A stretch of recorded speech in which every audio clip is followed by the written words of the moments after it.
Joseph Maitre, o cego. Joseph pertencia à classe mediana da sociedade e gozava de modesta abastança ao abrigo de quaisquer privações. Os pais o destinavam à indústria e deram-lhe boa educação, porém aos 20 anos ele perdia a visão. Com perto de 50 veio finalmente a falecer, isto em 1845. 10 anos antes fora acometido por outra enfermidade que o deixou surdo, de modo que só pelo tato mantinha relações com o mundo dos encarnados. Ora, não ver já é um suplício. Não ver e não ouvir é duplicado suplício, principalmente para quem, depois de fruir as faculdades de tais sentidos, tivera de suportar essa dupla privação. Mas qual a causa de sorte tão cruel? Certo, não era sua última existência, sempre moldada numa conduta exemplar. Assim é que sempre foi bom filho, possuidor de caráter meigo e benévolo.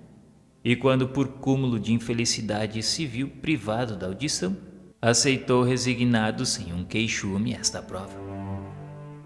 Pela sua conversação, pressentia-se na lucidez do seu espírito uma inteligência pouco comum. Pessoa que o conhecera na presunção de que poderia receber instruções úteis, evocou-lhe o espírito e obteve a seguinte mensagem em resposta às perguntas que lhe dirigira.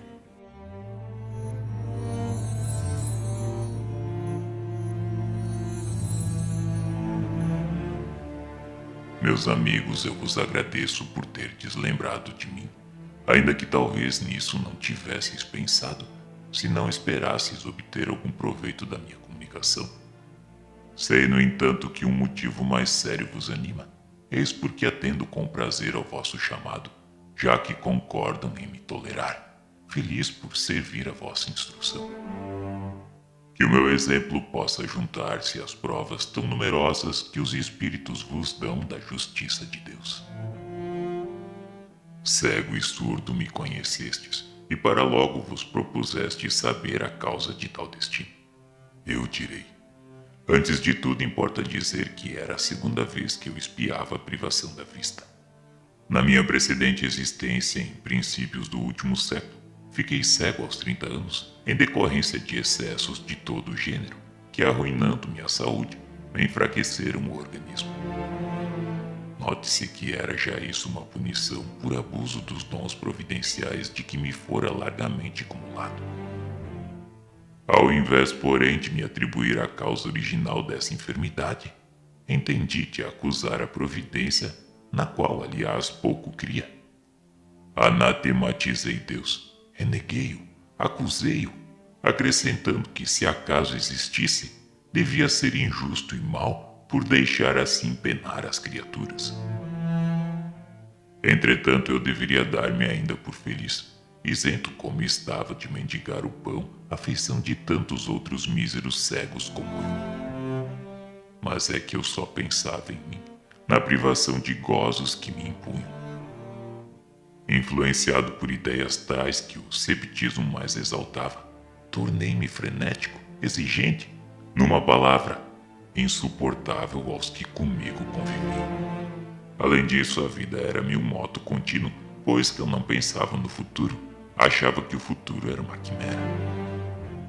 Depois de esgotar baldamente os recursos da ciência e reputado impossível a cura, resolvi antecipar a morte e suicidei-me. Que despertar então que foi o meu, imerso nas trevas da vida. Contudo, não tardou muito o reconhecimento da minha situação, da minha transferência para o mundo espiritual. Era um espírito, sim, porém cego. A vida de além-túmulo tornava-se-me, pois, a realidade. Procurei fugir-lhe, mas em vão, envolvia-me o vácuo. Pelo que ouvia dizer, essa vida deveria ser eterna, e com ela a minha situação. Ideia horrenda. Eu não sofria, mas impossível é descrever as angústias e tormentos espirituais experimentados. Quanto teriam eles durado? Ignoro, mas quão longo me pareceu esse tempo. Extenuado, fatigado, pude finalmente analisar-me a mim mesmo e compreendi o ascendente de um poder superior que sobre mim atuava. E considerei que se essa potência podia oprimir-me, também poderia aliviar-me. E implorei piedade. À proporção que orava e o fervor se me aumentava, alguém me dizia que a minha situação teria um termo. Por fim se fez a luz, e extremo foi o meu arrobo de alegria ao entrever as claridades celestes, distinguindo os espíritos que me rodeavam, sorrindo benévolos, bem como os que radiosos flutuavam no espaço. Ao querer seguir-lhe os passos, força invisível me reteve. Foi então que um deles me disse: "O Deus que negaste teve comiseração do teu arrependimento e permitiu-nos te dessemos a luz, mas tu só cedeste pelo sofrimento, pelo cansaço. Se queres participar desta felicidade aqui fruída, forçoso é provares a sinceridade do teu arrependimento e as boas disposições, recomeçando a prova terrestre em condições que te predispunham às mesmas faltas, porque esta nova provação deverá ser mais rude que a outra." Aceitei pressuroso, prometendo não mais falir. Assim voltei à terra nas condições que sabeis. Não me foi difícil compreender a situação, porque eu não era mal por índole. Revoltara-me contra Deus e Deus me puniu. Reencarnei trazendo a fé inata, razão por que não murmurei, antes aceitei a dupla enfermidade, resignado como expiação que era, oriunda da soberana justiça. O insulamento dos meus derradeiros anos nada tinha de desesperador, porquanto me bafejava a fé no futuro e na misericórdia de Deus. Demais, esse insulamento me foi proveitoso, porque durante a longa noite silenciosa da minha alma, mais livremente se alçava ao eterno, entrevendo o infinito pelo pensamento. Quando por fim terminou o exílio, o mundo espiritual só me proporcionou esplendores e inefáveis gozos. O retrospecto ao passado faz que me julgue muito feliz, relativamente, pelo que dou graças a Deus. Quando, porém, olho para o futuro, vejo a grande distância que ainda me separa da completa felicidade. Tendo já espiado, ainda me faltava reparar. A última encarnação só a mim aproveitou, pelo que espero recomeçar brevemente por existência que me permita ser útil ao próximo, reparando por esse meio a inutilidade anterior. E só assim me adiantarei na boa senda, sempre franqueada aos espíritos possuídos de boa vontade. Amigos, eis aí a minha história, e se o meu exemplo puder esclarecer quaisquer dos meus irmãos encarnados, de modo a evitarem a má ação que pratiquei, terei por principiado o resgate da minha dívida. Meu nome foi Joseph Maitre, um cego.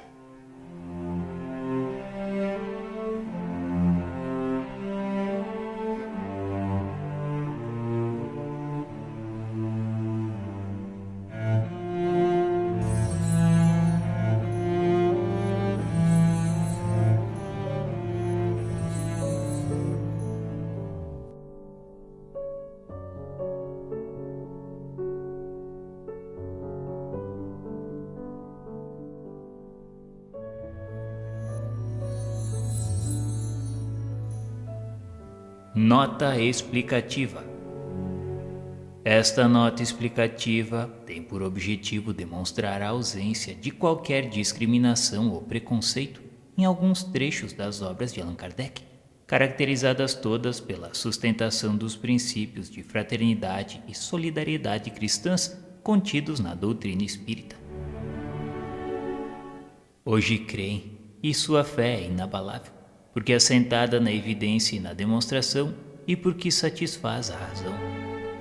Tal é a fé dos espíritas, e a prova de sua força é que se esforçam por se tornarem melhores, domarem suas inclinações más, e porem em prática as máximas do Cristo, olhando todos os homens como irmãos, sem acepção de raças, de castas, nem de seitas, perdoando aos seus inimigos, retribuindo o mal com o bem, a exemplo do divino modelo. A investigação rigorosamente racional e científica de fatos que revelavam a comunicação dos homens com os espíritos, realizada por Allan Kardec, resultou na estruturação da doutrina espírita, sistematizada sob os aspectos científico, filosófico e religioso. A partir de 1854 até o seu falecimento em 1869, seu trabalho foi constituído de 5 obras básicas. São elas: O Livro dos Espíritos, 1857, O Livro dos Médiuns, 1861, O Evangelho segundo o Espiritismo, 1864, O Céu e o Inferno, 1865, A Gênese, 1868, além da obra O que é o Espiritismo, de 1859, de uma série de opúsculos e 136 edições da Revista Espírita, de janeiro de 1858 a abril de 1869. Após sua morte, foi editado o livro Obras Póstumas em 1890. O estudo meticuloso e isento dessas obras permite-nos extrair conclusões básicas. Primeiro, todos os seres humanos são espíritos imortais criados por Deus em igualdade de condições, sujeitos às mesmas leis naturais de progresso que levam todos gradativamente à perfeição. Segundo, o progresso ocorre através de sucessivas experiências em inúmeras reencarnações, vivenciando necessariamente todos os segmentos sociais, única forma de o espírito acumular o aprendizado necessário ao seu desenvolvimento.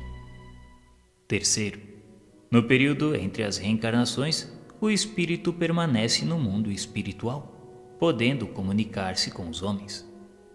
Quarto, o progresso obedece às leis morais ensinadas e vivenciadas por Jesus, nosso guia e modelo, referência para todos os homens que desejam desenvolver-se de forma consciente e voluntária. Em diversos pontos de sua obra, o codificador se refere aos espíritos encarnados em tribos incultas e selvagens, então existentes em algumas regiões do planeta, e que, em contato com outros polos de civilização, vinham sofrendo inúmeras transformações, muitas com evidente benefício para os seus membros, decorrente do progresso geral, ao qual estão sujeitas todas as etnias, independentemente da coloração de sua pele. Na época de Allan Kardec, as ideias frenológicas de Gall e as da fisiognomonia de Lavater eram aceitas por eminentes homens de ciência, assim como provocou enorme agitação nos meios de comunicação e junto à intelectualidade e à população em geral, a publicação em 1859, 2 anos depois do lançamento de O Livro dos Espíritos, do livro sobre a evolução das espécies de Charles Darwin, com as naturais incorreções e incompreensões que toda ciência nova apresenta. Ademais, a crença de que os traços de fisionomia revelam o caráter da pessoa é muito antiga, pretendendo-se haver aparentes relações entre o físico e o aspecto moral. O codificador não concordava com diversos aspectos apresentados por essas assim chamadas ciências. Desse modo, procurou avaliar as conclusões desses eminentes pesquisadores à luz da revelação dos espíritos, trazendo ao debate o elemento espiritual como fator decisivo no equacionamento das questões da diversidade e desigualdade humanas. Allan Kardec encontrou nos princípios da doutrina espírita explicações que apontam para leis sábias e supremas, razão pela qual afirmou que o espiritismo permite resolver os milhares de problemas históricos, arqueológicos, antropológicos, teológicos, psicológicos, morais e sociais e etc. De fato, as leis universais do amor, da caridade, da imortalidade da alma, da reencarnação, da evolução, constituem novos parâmetros para a compreensão do desenvolvimento dos grupos humanos nas diversas regiões do orbe. Essa compreensão das leis divinas permite a Allan Kardec afirmar que o corpo deriva do corpo, mas o espírito não procede do espírito. Entre os descendentes das raças apenas há consanguinidade.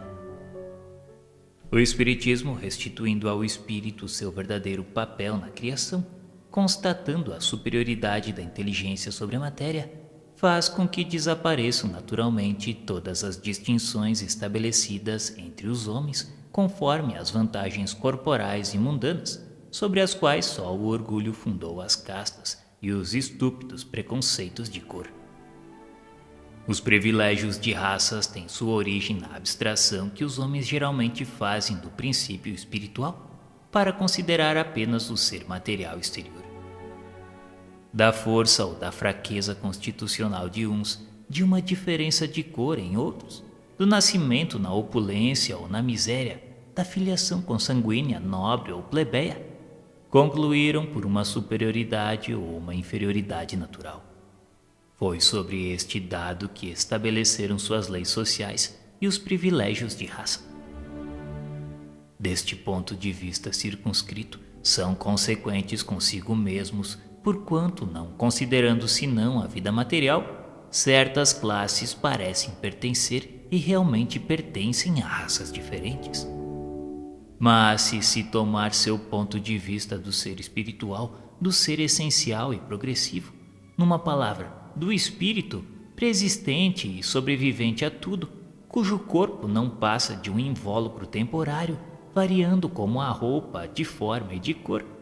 Se além disso, do estudo dos seres espirituais ressalta a prova de que esses seres são de natureza e de origens idênticas, que seu destino é o mesmo, que todos partem do mesmo ponto e tendem para o mesmo objetivo, que uma vida corporal não passa de um incidente, uma das fases da vida do espírito, necessária ao seu adiantamento intelectual e moral, que em vista desse avanço, o espírito pode sucessivamente revestir envoltórios diversos, nascer em posições diferentes, chega-se à consequência capital da igualdade de natureza, e a partir daí, a igualdade dos direitos sociais de todas as criaturas humanas e a abolição dos privilégios de raças. Eis o que ensina o Espiritismo. Vós que negais a existência do espírito para considerar apenas o homem corporal, a perpetuidade do ser inteligente para só encarar a vida presente, repudiais o único princípio sobre o qual é fundada, com razão, a igualdade de direitos que reclamais para vós mesmos e para os vossos semelhantes. Com a reencarnação desaparecem os preconceitos de raças e de castas, pois o mesmo espírito pode tornar a nascer rico ou pobre, capitalista ou proletário, chefe ou subordinado, livre ou escravo, homem ou mulher. De todos os argumentos invocados contra a injustiça da servidão e da escravidão, contra a sujeição da mulher à lei do mais forte, nenhum há que prime em lógica ao fato material da reencarnação. Se, pois, a reencarnação funda numa lei da natureza o princípio da fraternidade universal, também funda na mesma lei o da igualdade dos direitos sociais e, por conseguinte, o da liberdade. Na época, Allan Kardec sabia apenas o que vários autores contavam a respeito dos selvagens africanos, sempre reduzidos ao embrutecimento quase total, quando não escravizados impiedosamente. É baseado nesses informes científicos da época que o codificador repete com outras palavras o que os pesquisadores europeus descreviam quando de volta das viagens que faziam à África Negra. Todavia é peremptório ao abordar a questão do preconceito racial. Nós trabalhamos para dar a fé aos que em nada creem, para espalhar uma crença que os torna melhores uns para os outros, que lhes ensina a perdoar aos inimigos, a se olharem como irmãos sem distinção de raça, casta, seita, cor, opinião, política ou religiosa. Numa palavra, uma crença que faz nascer o verdadeiro sentimento de caridade, de fraternidade e deveres sociais. O homem de bem é bom, humano e benevolente para com todos, sem distinção de raças nem de crenças, porque em todos os homens vêem irmãos seus. É importante compreender também que os textos publicados por Allan Kardec na Revista Espírita tinham por finalidade submeter à avaliação geral as comunicações recebidas dos espíritos, bem como aferir a correspondência desses ensinos com teorias e sistemas de pensamentos vigentes à época. Em nota ao capítulo 11, item 43 do livro A Gênese, o codificador explica essa metodologia. Quando na Revista Espírita de janeiro de 1862 publicamos um artigo sobre a interpretação da doutrina dos anjos decaídos, apresentamos essa teoria como simples hipótese, sem outra autoridade afora a de uma opinião pessoal controversível, porque nos faltavam então elementos bastantes para uma afirmação peremptória. Expusemo-la a título de ensaio, tendo em vista provocar o exame da questão, decidido, porém, a abandoná-la ou modificá-la se fosse preciso.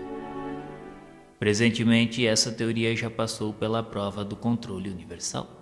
Não só foi bem aceita pela maioria dos espíritas, como a mais racional e a mais concorde com a soberana justiça de Deus, mas também foi confirmada pela generalidade das instruções que os espíritos deram sobre o assunto.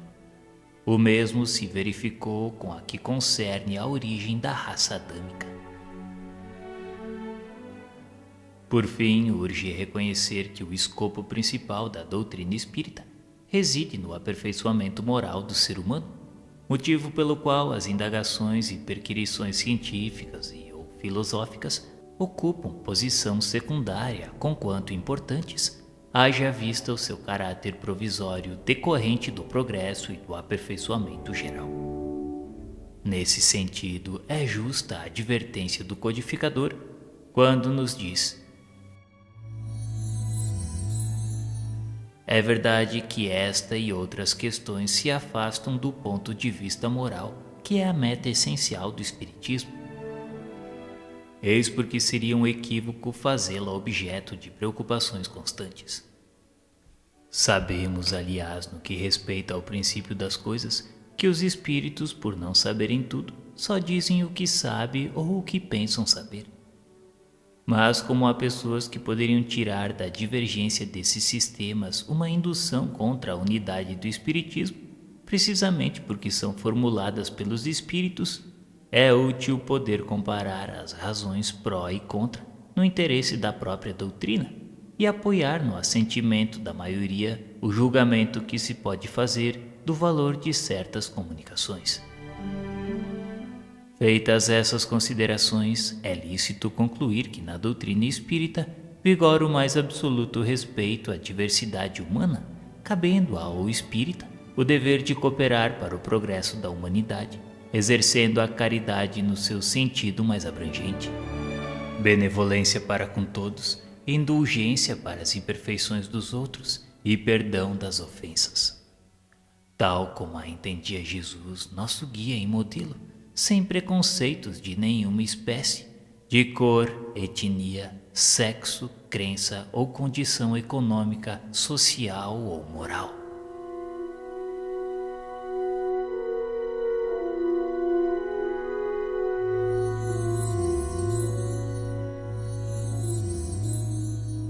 O céu e o inferno não existem como locais geográficos, são apenas estados de consciência aonde nos situamos de acordo com o que pensamos e como agimos durante nossa vida aqui no plano físico. Em geral, somos nós mesmos que definimos quem seremos.